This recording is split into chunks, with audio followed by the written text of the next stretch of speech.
Hello and welcome. This is Lights Out and away we go with the episode. We're the Formula 1 podcast for fans by fans. I'm Will, and as I look across the digital garage, as always, I'm joined by my co-host, or should I say my co-driver, Sam. Hello, Sam. How you doing? Hello, Will. Hello, listeners. I'm very well, thank you. How are you? I'm all good, thank you. Can't complain. Nice. How's your weekend? Very good. I bought the new Formula 1 game, which is out this week, and I've started my career as my racing driver, Will Poyser. Can you guess which team I picked? It wouldn't be Mercedes. That's too obvious. And I know you wouldn't want to replace one of the beloved British duo currently at them driving for Mercedes. What's the nearest thing? Oh, Williams. William and Williams. Got to be. Exactly. Consistent with the podcast. William on Williams and now William in a Williams. So Love it. So far I've only done one race, which is the Bahrain Grand Prix. Still adjusting to the difficulty setting. So I finished a P7, which is a bit unrealistic for the first race of the season. But anyway, that's a very solid return. And hey, in P7 in a Williams is very apt for our discussion on this podcast. Yeah. Well, maybe I was inspired by Alex Albon's performance yesterday. How about you? How was your weekend? Yeah, it was really nice, thank you. I was with my daughter on Friday. We went out and did lots of walks and stuff. The weather was really nice Friday and Saturday, so yeah, we spent most of the day out. We saw my sister and her kids and her partner on Saturday as well. I had an ice cream, which was nice. And then it was very stormy on Sunday, so we couldn't do a huge amount. And most of my afternoon was watching the cricket and waiting for, well, I say watching the cricket when it wasn't heaving down with rain in Birmingham, and waiting for the Grand Prix to start. But yeah, it was a very nice weekend, thank you. And how is England doing in the Ashes so far?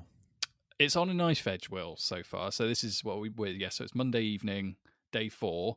And I would say it's a 50-50 split tomorrow going into the final day of a test, which is quite exciting. That doesn't often happen in test cricket. So it's in a good situation. Obviously, as an England fan, I'm extremely biased and desperate for them to win. But both teams have been very good. It's been quite entertaining. Yeah, it's good. Was it more entertaining than the F1 race later in the day? Unfortunately, yes. Yes, it was. You're not going to leave me for a cricket podcast now, are you? No, I won't. Good. No, I promise I won't. So that brings us on to the race, the Canadian Grand Prix. So Sam, who won the race? The fastest driver. Yeah, Max won, Will. Max won comfortably again. Yeah, I know. Here we are. How many times have we said this now? 6 times? 7 times? 8 times? Is this four? Is this the 4th in a row, I think? Yeah. It's looking pretty ominous, isn't it? And they go to Austria next, which is a bit of a Red Bull stronghold, and Max is really good there. And yeah, it's just, to be fair, I looked at the next 5 races and I looked at all of them. The only one I thought might be interesting was Silverstone, but some of the others I'm just like, it's going to be Max domination for a little while, I think. Yeah, I'm calling it already. I think he's going to win every race for the next 4. I'm not going to go any further than that because I don't know the calendar off by heart, but I definitely think I saw the list earlier and I think he's definitely going to win those next 4. And although he didn't win by 20 plus seconds this week, it was 10, but then there was a safety car as well. So that kind of distorts it a little bit as well. So I saw a lot of the pundits sort of saying, the fight back is on, Aston Martin and Mercedes are back in the fight, but they're not really. He's still, I think in the Sky coverage yesterday, he featured once when he said he'd hit a bird, another time when he said he went over a bump and banged his head, and then the third time was when he crossed the line. And that's all the airtime he got after, 70 laps of racing. Yeah. So I think it's quite telling as well that the 2 behind him, Alonso and Hamilton, were absolutely going for it, trying to finish as fast as possible, and Lewis by the end was trying to chase Alonso down. I think it's quite telling that they were clearly both not holding back at all, and Max was still building a gap to them pretty much all the way until the end. In I don't know what gear he was in, but he wasn't in top gear. Yes, ominous signs, isn't it? I mean, I feel like we've been saying ominous signs for like 6 or 7 races now. So I think at this point we can just go, this is it. So buckle in. Yeah. He's quite extraordinary. He's won. He's led every lap since lap 46 of Miami, which was 4 races ago. 4 races ago. Wait, is that even with pit stops and all the kind of... Yep. Wow. Yep. Every lap. And we're a third of the season through it. And, he's won the World Championship. So, I called it early, but I'm declaring him the winner now. I mean, Checo was... how would you describe Checo's weekend? Oh, dreadful. I mean, it's been dreadful for. I mean, it's 3 in a row now, isn't it? He's had poor ones. Yeah, just really poor, really poor. I mean, qualifying seems to just be his absolute kryptonite at the moment. You can't get it right, and in a car that's as fast as that one, it is mind blowing. I do wonder, kind of, because I remember we had this discussion, didn't we, about Christian Horner and how this is a relatively easy relationship for him to manage right now because Max is so much more dominant. I do wonder how long they leave it before, you can't have the fastest car on the grid finishing behind an Aston Martin and a Mercedes every week. It's just not, it can't be right. So I do wonder how long they leave it before they start having to think about whether or not somebody else in that seat might be better. But yeah, another very poor weekend. What did you make of his effort? Yeah, well, he's checked himself out of the title race. Just as we were saying about the 4 races ago, here we go. This is the time now for Checo to go on a bit of a run. He's really struggling in qualifying, made no real threat or impression on the race at all. Was stuck behind the Ferraris the whole race basically, and even Fernando Alonso has been on the podium more than Perez this season, which is extraordinary. And there is a real risk that he could become 4th in the World Championship if this form continues with the Mercedes and the Aston Martin getting quicker. I think he will be feeling quite nervous, and I think Christian Horner will start to get concerned because as the gap closes between those top 3 teams, Horner will want Perez to be in that top 3 so he can be part of the strategy calls that can help benefit Max if he needs to. Whereas if he's stuck in 10th or 12th or whatever, that robs him of a real advantage. And I think that's when Christian Horner will start getting really concerned. I don't think he really cares about Checo's World Championship title chances. But yeah, no, not good at all. It was very very routine. It all felt very routine. From the moment the red lights went out at the start, Max pulled away. Lewis didn't really was jostling with Alonso. Then I think within the lap, he already had a second on him, and then he crossed the finish line, and the radio messages they played, it just sounded like all the Red Bull chaps. They just sounded like really like unenthusiastic, like, oh yeah, well done, another good win. And like they're saying, oh well, you've matched Senna's record for the number of wins, and 100 wins for the team. Yeah, really good. Yeah, bring the car home safe. Yeah, good stuff. And it's like, even they're bored by their win streak at the moment. Yeah, and I can understand why. I mean, they don't. It does feel like the gap in performance is so big that they would have to make a really monumental error for it to be a problem. Like a 10-second pit stop or whatever, you'd still think Max would probably win the race. And even in races where Max has started like way down the grid, he's still shot through and won, isn't he? So yeah, it does feel like something significant is needed for him not to win the race. So they're probably quite comfortable. Amazing he's equal to Senna though, the age he's at. That's pretty pretty remarkable. And I saw he's done it in a similar sort of number of starts. So Senna got to I think it's 43 wins. 41, that's it. Yeah. He got to 41 wins in 161 races, whereas Max did it in 171. So that's pretty close. Pretty good going. But I remember when like Lewis sort of met those records and or sometimes passed them, he treated it as a real honour, whereas Max didn't seem to care at all. He said it before in interviews, he doesn't seem to really care about records, which is a bit of a shame really, because it's nice to see some people respect the Formula 1 history and who they've taken over. But anyway, Max, I get the sense Max is a bit bored of winning all the time and winning so easily. I don't think he sort of enjoys it as well. He just looks so comfortable leading the race as well. Well, he didn't do his usual kind of find a way to gun for the fastest lap this week, did he? Which is normally his favourite kind of, I've been leading the race for so long, I'm really bored, I need to do something interesting game. And this week he didn't even bother. Well, I did see that he's struggling with tyres towards the end, which is interesting because the Red Bull has been really good on those tyres. And he didn't have the gap to go and pit and get some soft tyres on. But so that went to his teammate instead, who went and did that. So that was probably the only highlight for Checo, was getting a bonus point for the for fastest lap. But I'm giving Checo my Latifi for this week. A really poor weekend, not really in a title fight anymore. Not even in, didn't even recover on a Sunday. If that was Max who'd had that qualifying session, Max comes through and gets on the podium, whereas Checo has disappeared and is vanished for the last couple of races. So Yep, well done, Checo. I think on your first Latifi of the season, and quite I weird. think it's his second. Is it his second? I think I gave him one last race, didn't I? So not only is it his second, I think this is the first consecutive award. Let me check. I've got the tracker right here. Yes. No, actually, I gave him in Monaco. So this is actually his third. Oh wow. Okay. Wow. Oh, dear. So sorry, Checo. he's now leading it in the standings. Oh no! So he's beating the FIA as well. Yeah. Oh, goodness. Checo's and Sky as well. Yeah. Yikes. But maybe that will be the reason he gets sacked, because of his poor performance in the Latifi's. Could you imagine that in being in the Red Bull press release? Having consulted with the Lights Out podcast, lads, we've decided Christian Horner has decided because of too many Latifi's. Oh no. Yeah, it's pretty poor. I did see I saw a pretty funny stat that or the fact, I don't even know if it's a statistic, probably not. That if you took Max totally out of the equation, so you removed him and all of his results from the races and then adjusted accordingly, Checo would still not be leading the World Championship. He would be behind Alonso. Wow.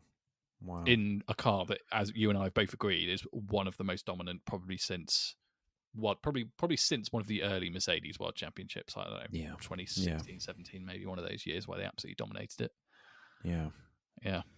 I mean, we're not planning to go into detail about Aston Martin or Mercedes this weekend, but I think we should just say they are getting closer. I don't know how much the gap has closed, but the gap is closing, which is good. But the gap is so large that it's going to take a while for that gap to be, for them to be equals and to be all challenging the Red Bull for wins. But at least that is a positive sign. And if anything, that bodes well for next season, because, I don't want to jinx it already, but if they can close the gap this season, then hopefully they could all be near each other, much nearer, closer to each other next season. Yeah, eminently possible. I think that they'll definitely close the gap before the end of this year. And I can definitely see a Mercedes winning a race at some point before the end of the year. I mean, I've already made my Lewis Hamilton winning in Brazil prediction anyway. But what that means for next year, I do worry to some extent. The Red Bull must know their gap is so big.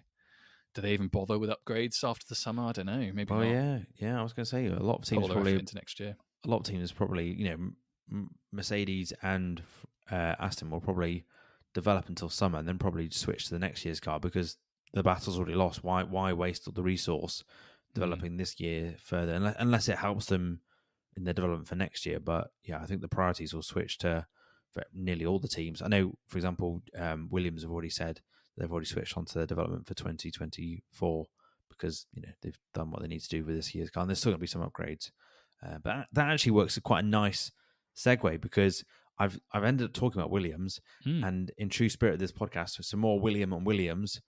What a weekend for Williams in the points. Alex Albon, 7th place. What did you make of their weekend?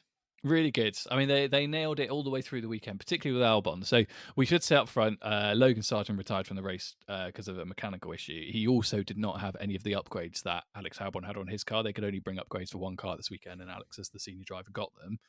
And he put them to really good use. And yeah, they made a couple of really good decisions. So the first one was in qualifying in Q2, when it looked like that's exactly the point at which Williams would probably get knocked out. They put soft tyres on the car just as the track was turning, and it was good enough for a soft tyre and a slick, and sent Alex Albon out, and he set a really good time, got himself into Q3, then qualified really well, drove a good race. And then, to be honest, I mean, I don't want to give Williams too much credit, because I really think Albon deserves the lion's share of it for yesterday. Yeah. You can't underestimate how hard it is to drive 50 laps, basically, leading a queue of 58 laps. It's crazy. That's really good effort. 58 laps in a slower car, arguably, and holding all those on the same tire, holding all those cars up. That is, particularly by the end, that is seriously good going. So, yeah, he defended and drove heroically. I think it's a fair assessment. He placed the car very well. He was very tactical where he was placing it. So he was trying to put it in so that when Ocon was following him, the dirty air would then affect Ocon's tyres, and then they would degrade quicker. But several times Martin Brundle was sort of praising him for his car positioning, and I think you're right. He had a slower car, and with no DRS as well. held on for such a long time as well, and was able to get to keep those points, which is really good as well. And I think it's their best result that Williams have had since 2016. I think it is 2017. It's quite a while. They've not had a P7 for ages, which is really good for them, because I think they needed those points. They're now 9th in the constructors championship. Alpha Tauri now bottom. So yeah, great for him, great for the team. Also great for his reputation as well. Really sort of coming across as a real leader of that team, really reliable. And I think this weekend really helped his reputation, and his stock's probably increased. And, if he keeps this up, he could be finding himself moving up the grid. He could be a very sort of good, dependable number 2 driver if, I don't know, a top team were looking for one, Ferrari, Mercedes. Big call there. You Red think? Bull. I don't know. I don't know. You maybe. You never know. I mean, it's a long season ahead, isn't it? And maybe not by the end of this season, but if he just keeps up, I think he'll be in really high stock, especially with people like Checo sort of bidding their reputations at the moment. And if Lando Norris has got a really hard contract that's hard to get out of, then he could be quite an attractive option as well. I should also recommend, as we're on Williams, a really good podcast I listened to. It was a Sky Sports F1 one where they had an interview with James Vowles, and I would recommend listening to this episode because it's only half an hour long, but he talks very honestly about his journey to becoming a team principal, having risen up through Mercedes, and then going across to Williams to be the team principal. And he made one very interesting comment, which I'll just share with you, is he said that when he came in and looked around in all the facilities and all the different departments, some were like championship leading, sort of top of the field. Others were 20 years out of date. So it kind of shows you like the mission and the job he's got to do to sort of transform that Williams teams to get them further up the grid and in a better place. And I do think Williams have gone from being the worst car on the grid last year to, on its day, being better than the Haas, the Alpha Tauri, and the Alfa Romeo this year. Yeah, definitely. No, I think there are definitely characteristics of the car that make it much more effective at some tracks than others. So it's really good in a straight line, good straight line speed. So on the kind of high power, quite quick circuits, it will be quite strong, I think. And there are a few of those coming up. So I reckon there'll be more. Could well be some more points in the offing over the next couple of months, which would be great. But yeah, no, they've done a really good job. And James Vowles, as soon as he went there, everyone was just like, "Oh, good appointment," and it's turning out to be a really good appointment, isn't it? Quite quickly, and he's, he did a good interview with Sky, or I say interview, when Martin Brundle was doing his classic grid walk before the race yesterday. He went over and spoke to James Vowles, and he had a very quick discussion about what they'd done and changes they'd made and things. And he said something quite similar to what he said on the podcast. But then he was talking a bit about like 3 or 4 years' time and challenging for championships and stuff and being right up the grid. And I was just like, oh yes, please let that happen. That'd be so good. So yeah, no, just stunning appointment. It's worked out really well. Got a couple of good drivers. One in particular is performing really highly, bringing some upgrades to the car, more points potentially in the offing, and well, we may well talk about some of their kind of opposition in a bit. They're floundering a bit, so yeah, no, I'm glad to see Williams sort of making the most of it. And we mentioned this right at the start of the year, didn't we? When they demonstrated some pace in testing, we thought they've really got to make hay while they can. They've got the pace at the moment, so. Yeah, I'm glad to see they sort of converted that into some points, and not just like a measly 1 point either. Like it's a good haul of points, finishing 7th, and as you say, lifts them up to 9th in the constructors. So yeah, really good. Very pleased. It's good because we, with this feature, William and Williams, in the last couple of races, they've not really had much to talk about. Or I think the last time we spoke about them in detail was when I think Albon crashed in Australia. Which was the second or third race of the season. Yep. So yeah, good to see them do well. Good to see Albon do well. And we shall watch them closely throughout the rest of the season. I think they're going to be one of the teams to watch. And with that, we'll take a quick break.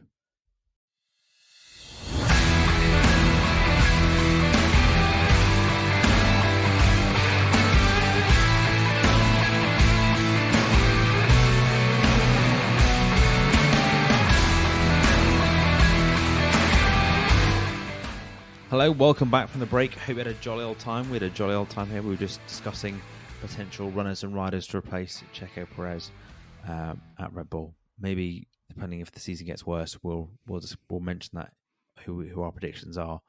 to be his replacement. We just noticed, didn't we, that Max leads the constructors' championship as well as the drivers. Yes, he has so many points. He could lead the constructors single-handedly. He doesn't even need a teammate. So maybe Sam, you're right. Maybe they'll just get rid of it and they'll just have one driver. They could get like a fun animal mascot. They could get a real bull. Yeah, and just have that as the driver code. That'd be better than than Checo. We're taking ideas from our previous podcast, aren't we? Like with the mascots in F1. Yeah. What animal do you think would be the best at driving a Formula 1 car?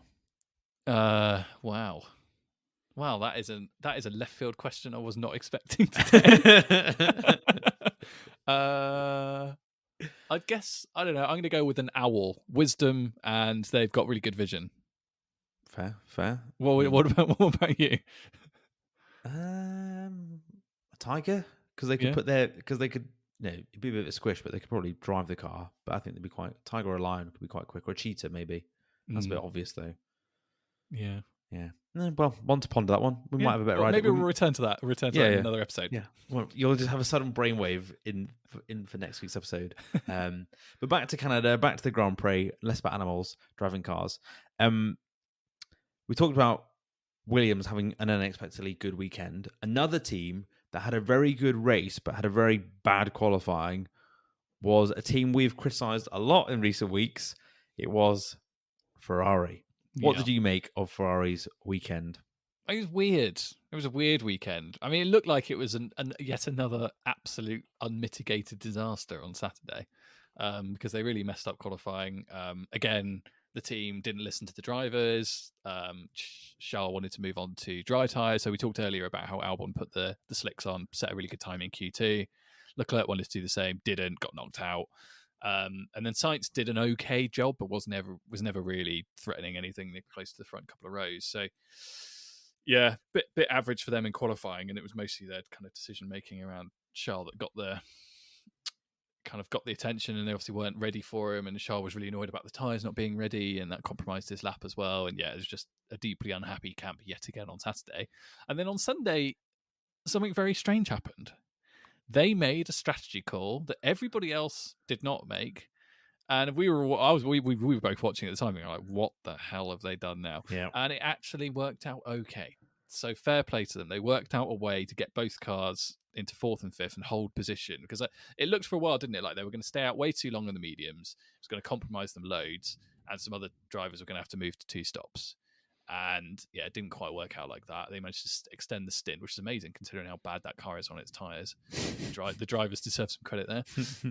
And then, they held on for fourth and fifth. So, I mean, and that's probably about as much as they could hope for, right? So, fair play. I mean, we don't have an opposite for Latifi's, but if we did, I think the Ferrari strategy team during the race might well be in for one. Maybe when Hamilton retires, we'll give out Hamiltons for amazing achievements. I like that idea. Yeah. Yeah, we won't do it now because he's not retired yet, and that might confuse people. But yeah, I thought it was a good weekend as well. You know, from their qualifying position to get fourth and fifth was probably the best result they could have asked for, right? Because they were never going to get onto the podium. And you're interesting. You're right with that strategy call. Like Martin Brundle was saying, like they're banking here on there being a safety car, and it's a bit of a risk here that they've gone for, but they didn't need one for it to pay off. Yeah. Yeah, it's very unusual, isn't it? When you see a safety. So George stuck it in the wall. Unfortunately, we haven't talked about that, but unlucky George. Please don't do that again. What he said, a small mistake has massive consequences, and he's not wrong, because it was, he did bunch up the field, and then he fair play. I was surprised they got that car going again after the big shunt that he had. Yeah, I saw some chat that like they didn't retire the car because of the crash, and I don't believe that for 1 millisecond. Apparently it was there was some chat they were saying it was like a brake problem, and I was like, well, it probably doesn't help that the half the car was smashed into the wall. Officially it was a brake cooling issue, but the brake cooling issue was definitely caused by smashing the back wheel into the wall. Yes. Anyway, George binned the car.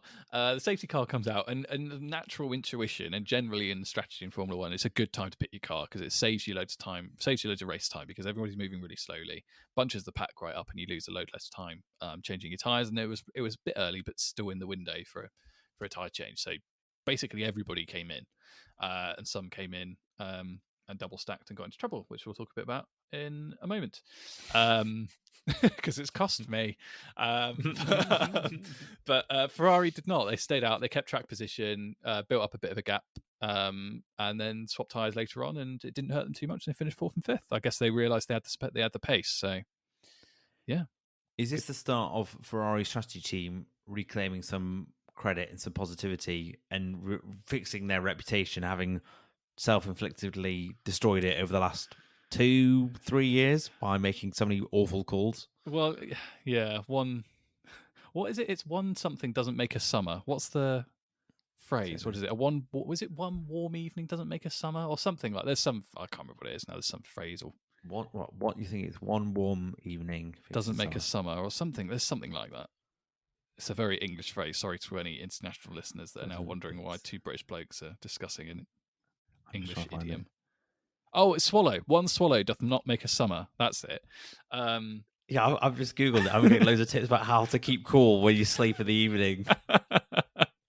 So in the same vein, I'm not sure one good strategy decision by Ferrari makes a sudden shift in ability and approach. But anyway, give them credit where credit's due. The proof will be in the pudding. Let's see. Well, we talked about the next 4 races. I feel like if Max is going to dominate, maybe we'll have to find other things to talk about. And Ferrari's approach to strategy may well be one of them. I feel like it's a topic we'll return to again. So yeah, maybe they've turned a corner, so to speak. But I still think they'll win Latifi for their strategy by the end of the season again. I think that's a good bet. Yeah. If only Ladbrokes or Bet365 took bets on Latifi wins. Yeah. Well, so going from Ferrari had a good weekend, another Italian team that had a pretty bad weekend was Alpha Tauri. Yeah, terrible.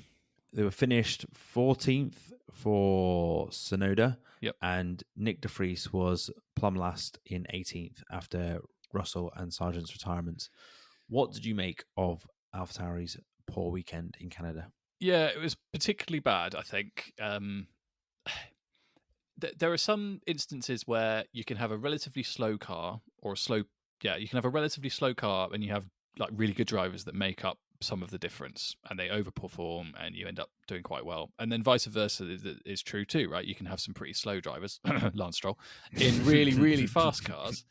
And they kind of even out, right? And they end up in a roughly kind of equitable position. And it's only really when you get the absolute best with the absolute best, a la Max or Lewis or anybody else, that you see a kind of total streak of dominance. Now, in Alpha Tauri's case, it was sort of both were true in the opposite sense this weekend, where the package was really slow, which is weird when you consider they are basically the baby Red Bull team, and you would have thought they'd have had some. I mean, there's a limit to how much they're allowed to sort of talk and share information, but it's not so limiting that you can't kind of communicate in some sense and see improvements. And you throw in the fact that both drivers had an absolute stinker of a weekend as well, and it kind of results in what you see on Sunday, which was a really, really poor kind of 14th and 18th weekend. So yeah, I've given them my Latifi. Spoiler. Oh wow. Yeah, it's just a really bad weekend. And yeah, when your whole team performs that badly, I mean, Haas came pretty close. They had a pretty bad weekend as well, given how well they qualified. I mean, we haven't talked about the fact Nico Hülkenberg stuck on P2, and then P5 after it was, and then P5, and then P5 after getting in trouble, and then both cars finished outside the point. So yeah, they had a pretty poor one as well. But yeah, just on purely on the basis that their pace generally was really bad. Both drivers were pretty poor. De Vries was just nowhere near it, and then Sonoda didn't drive great. I mean, he had a bit of an incident here with Magnussen where they both went into one corner, and Sonoda, I think, was probably more at fault there than Magnussen was. Forced them both off down to the escape road, and he had that hilarious image of 2 Formula 1 cars reversing down the escape road to come back and join the track. Yeah, just not great. And their strategy was a bit weird as well. They bought Sonoda in really early, changed his tyres on like lap 3 or something, and it looked like they were going to try and go to the end of the race, but that was obviously never going to happen because tyre degradation turned out to be really bad because it was quite a green track. The hard tyre wasn't going to do 70-odd laps. So, yeah, just generally a pretty bad weekend for them. I imagine Franz Tost has got a lot to think about. And do you think time is running out for Nyck de Vries? Yes. How long do you give him to the summer? Yes. I think he's probably got the next 3 or 4 max. And do you think? And what do you think they could go for Ricardo? Do you think he'd go to AlphaTauri, or do you think they'll they'll nab one of their junior drivers. I know one of their Red Bull juniors is in F2. He's currently third in the world championship in the F2 standings championships. Yeah, I suppose they've got to weigh it up, haven't they? Because the question they have to ask themselves is what driver is more likely to earn them points and in turn, therefore, constructors' championship positions and money at the end of the season. And I think that's probably Ricciardo. Given Ricciardo's travelling all over the place anyway as the reserve driver and making the trip every time there's a Grand Prix, why not just put him in a car? Like he can't be any worse, let's put it that way.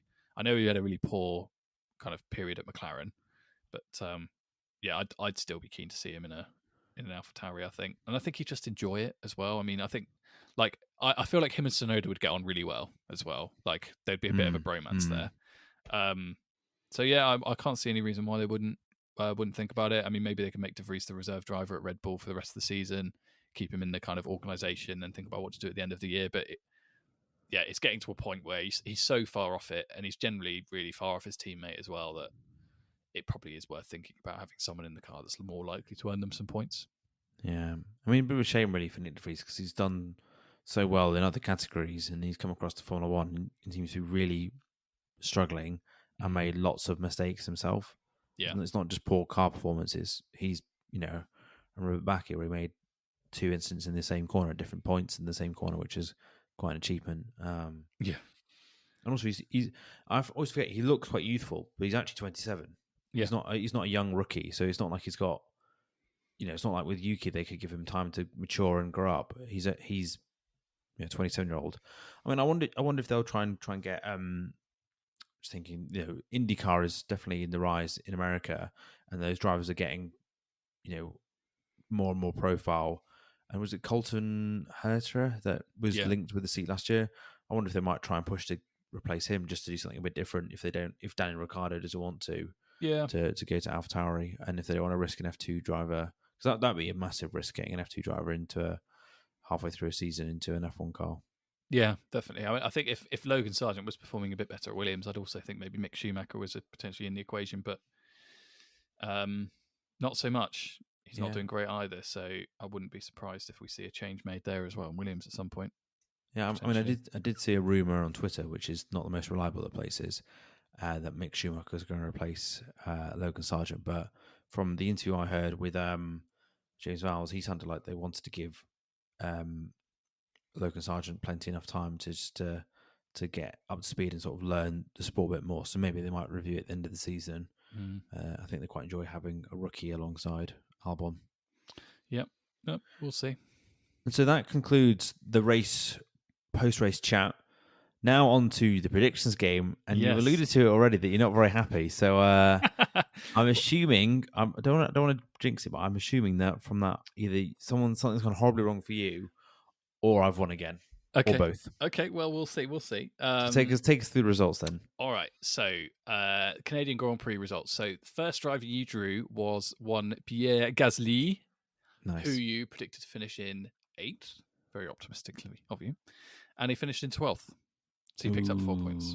Yeah, not a good start. Then you had Nyck de Vries, who we've discussed, predicted 15th, and he finished in 18th. So he picked up 3 points. So 7 total so far. I think if I get Nyck de Vries again, I'm always going to put him like 18th now. 18th or 17th. Yeah. And then you got Max Verstappen, boring, predicted first, and he finished first. So your total was 7 points. Okay, that's not. I think Max has saved me there. So before I recite mine, and I'm not one to complain about misfortune, but Alonso screwed me last time, as you will remember. He didn't attack Lance despite having a much faster car, and that cost me 2 points and the win. This time around, I had Lando Norris, who I predicted to finish in 10th. Oh, and he got a unsportsmanlike, the most bizarre phrasing for like slowing people down during a safety car I've ever heard of. But there we go. He got a penalty for unsportsmanlike conduct and had the car in 9th and ended up finishing in 13th. So I picked up 3 points instead of 1. I then had Oscar Piastri, who I predicted to finish in 13th, and he finished in 12th. He would have finished. He finished in 11th. Sorry, he would have finished in 12th. Had Norris kept his place, so that's another point. And then I had Fernando Alonso, who I predicted to finish 5th, which was my bad, and he finished in 2nd. So I picked up 3, 2, and 3 for 8. So I finished 1 point behind or / ahead of you. So you've What won a this win. week. Well done. What a win. I mean, the FIA have done you there with giving out that one. So it's classic FIA. I couldn't believe it. When they were talking about it, I was like, because again, like same with last time, I don't remember exactly what we've predicted, but I just knew that Alonso not getting past Stroll was bad for me. And in the same vein, I was watching yesterday, and as soon as they said Norris is going to get a penalty, I was like, oh, I feel like that's going to screw me. And so it's proven. And they thought it was pretty, Martin Brundle and Ted Kravitz thought it was a pretty harsh penalty. It's a bit spurious, isn't it? To give, because it happens quite a lot. Where so what happened, listeners? If you didn't see the race, Lando drove a bit slowly. Some would argue really slowly, but for my money, he drove a bit slowly because his teammate was ahead of him, and they were going to double stack the pit stop. So that's where both cars come in on the same lap, and they pit one, change all the tires, and then the other one comes in. They do it again very quickly. Now we've seen teams do it really well before, like Mercedes do it all the time with Hamilton and Bottas in this kind of situation. Now, drivers do generally do this, where like the person who's just behind, the person who's coming in second, will slow down a bit just to give the pit crew a bit of time to get ready for when he comes in, so he doesn't lose race time. And Norris did that and got a penalty for it. But yeah, I do agree. I mean, not just because I've got sour grapes about losing yet again. I do kind of agree with Martin Brundle. It did feel quite harsh because it's something we see quite often. In general, and I don't think it's not like Norris like held up half the field like over half a lap behind the safety car or something mental like that. Like you're talking a matter of sort of 3 or 4 or 5 seconds maybe, which he kind of, like if you think about what Max and others are able to do when the safety car pulls off, and you know what I mean, like I don't know, It felt a bit harsh just to punish Lando, given some of the other quite gamesmanship like activities drivers enjoy during safety car periods, but never mind. Not only harsh to punish Lando, but harsh to punish you, which is the most important thing. Yeah. So that's two rounds in a row now where I've watched something and just thought, oh, that's not good for me, and then I've done the maths, and it's cost me by a point. What's the win tally now? Have I won? Think it's everyone bar one. Yes. So you're 4-1 up over the course of the races. But as you know, the punishment exists on a kind of cumulative basis. So I think you've obviously extended your gap by 1. So I think it's now like 8 or 9 points, something like that. Still pretty close. Yeah, I was really hoping this was going to be the Max DNF weekend and you pick up 19, but never mind, not to be. So, moving on to Austria predictions, which is in 2 weeks' time. Yes. Who have I got? Okay, so you got so bear in mind this is a random number generator. You got 3 numbers all very close to each other. Ooh. Which if it's at the right end of the leaderboard is 1, 2, 3? Sadly not, no. Oh. There's some ones in here though. So you got number 11, Lando Norris, who I got on Sunday. I'm going to predict he's going to finish 10th. Okay. It's hard to predict the McLaren because the form is so patchy on it. Like some circuits it's quite good, and some circuits it's the worst car on the grid. Yeah, there's no real. It doesn't seem like there's a huge amount of correlation. Unlike the Williams, where like you look at the Williams package and you think that's going to be good on that track. That's going to be good on that track. With McLaren, as we've both found now over the course of this season, we've had McLarens and predicted them in all kinds of places, and they've never really stuck to type. So. Yeah, you have my sympathies there. Okay, 10th for Lando. And then you got number 10, Pierre Gasly, again. So 2 weeks in a row. You predicted him 8th last time. He let you down, finished 12th. I'm going to predict 12th. Oh, okay. All right.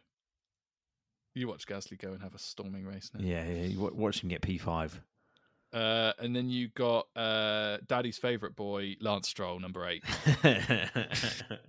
I think it's like a bingo caller. Very good. I like that. You should keep those in for the different drivers. Daddy's favourite boy. Where's Lance? 8th. Okay, that's a solid bet. All right. I got number 5, Carlos Sainz. Okay. I've predicted him to finish in 6th. Nice, respectable. Which I can't change it. I've said it, locked in. You said it. I feel like Ferrari might be better than that. No. Carlos Sainz P1. They'll make a terrible strategy call. It's fine. I got number 16, Zhou Guanyu. Ooh, that's a really tough one because he's had some really good performances this year and some absolute stinkers. Yeah, It's anywhere. Alfa Romeo is not good. No. It's kind of anywhere between like 10th and last, isn't it, really? I should probably play it safe and just go somewhere in the middle. I'm going to go 13th. Ooh, 13th. Good weekend for Zhao coming. And then I got number 2, Sergio Perez. Oh, that's probably the hardest one to do at the moment. I know. Pick a number between 1 and 15. You can come anywhere. Exactly. I mean, this is yeah. I don't know. Is he going to return to form? Is he going to struggle? So he's not going to win the race. He's not going to win the race. Surely. Maybe he could. No, I mean, it's not a street circuit, so he doesn't cope as well as street circuits. Exactly. This is a proper racing track. It's not his game. I don't think. I don't know. I fancy Alonso or one of Alonso or Hamilton to finish above him. I'm going to go 3rd. I think he'll get back on the podium. Oh, wow. 3rd place for Checo. And can I just check, who do you think is going to win the race? Nyck de Vries. Nice. Imagine, shock win. Yeah, it would be. After all we said about him in this one, he'd shoot up the World Championship standings, wouldn't he? He would. Yeah. 25 points. So would Alpha Tauri. Yeah. That'd be bad for Williams. Yeah, I mean, you never know. If you have some kind of carnage, if it chucks it down with rain and we have a big pile up at the start, stranger things have happened, haven't they? But I think we'll probably be in for another Max Verstappen masterclass. I think you're right there. Right. Well, I think that brings us to the end of the podcast. So thanks very much for joining us. Remember to subscribe and leave a review on your podcast platform of choice. If you enjoyed it, please share it with a friend. Hopefully they enjoy it more than the average ornithologist enjoyed watching the race this weekend. You're gonna finish that with what you've written. What do you make of that? Well, firstly, I only find it funny because you've written a note next to it. But bird death is what I've written. Bird death. I've written a note next to this because I've suddenly, when I wrote it, I was like, I actually feel a bit bad making a funny podcast line out of the death of a bird. So I wanted to solemnly just, R.I.P. bird that found itself in Max Verstappen's brake duct yesterday. So sorry, bird lovers. It was very unfortunate. It's kind of a weird track, isn't it, Canada? There's lots of wildlife that seems to just not move when a Formula One car comes towards them. Otters. What else do we have? Groundhogs. Groundhogs, yeah. Yeah. Yeah, we've had that a couple of times now. And the seagulls. And I think it was a seagull, it was a bird anyway that got hit and sadly ended up stuck in Max's car all race. And he still won. I did. Yeah. If you want to see the photo of what it looked like after the race, it is available online, but it's not for the faint-hearted. No, not for me. Thanks. Yeah, that's probably your best end of pod line so far. Just for paying respect to the bird death. Had to be done. Right. If you want to follow us on Twitter, we are at Lights Out Lads, and on Instagram we are at the Lights Out Pod. Will, what are we going to chat about next week? We have a gap between this weekend in Canada and next race in Austria. Yeah, because we've gone from Spain to Canada. Yep. We now go back to Europe, so they obviously need enough time to fly everything out. The home of Red Bull is Austria. Next week's episode, we're going to discuss our ranking our sort of favourite circuits. We're not going to do all 23 of them because I think that will get a bit tiresome.